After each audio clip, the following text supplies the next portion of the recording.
bribe. Because they have taken a bribe from the person who is selling the alcohol. They set up the chief and they tell the other people, let them just do it. We will not take this matter to court, or if the chief is beaten, we are not going to help them. So some of the chiefs are failing a lot of threats. That's why they are asking you, Mr. President, if you can help them, we operationalize GAPU, National Government Administration Police Unit, to be able to solve this issue. Because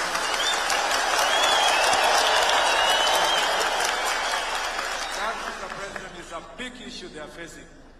And sometimes, I must say, even if they have cheered me, a few of the chiefs, Mr. President, are also culpable.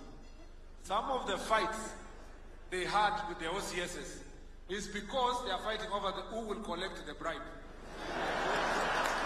So, why, when the chief comes out and says, I have the power to fight alcohol, then the OCS says, no, he has no power, it is me who has the power.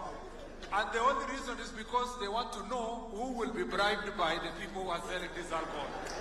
We have told them in uncertain terms, Mr. President, that they must work together in a team, and that is why we are having Jukwala Usalama to bring these people together so that they can work as a team. And since then, we have been able to make great progress to ensure that they work together as a team.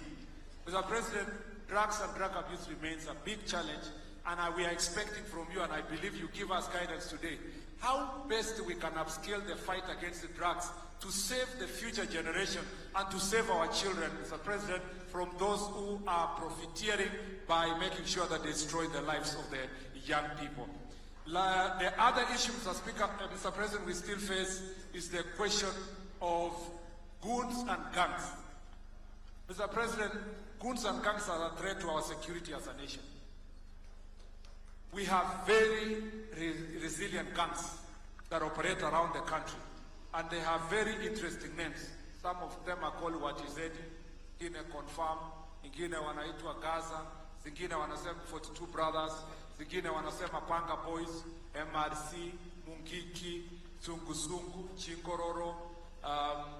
Mr. President, these groups are a threat to our national security, and the IG has been working on a strategy to make sure that we deal with this issue.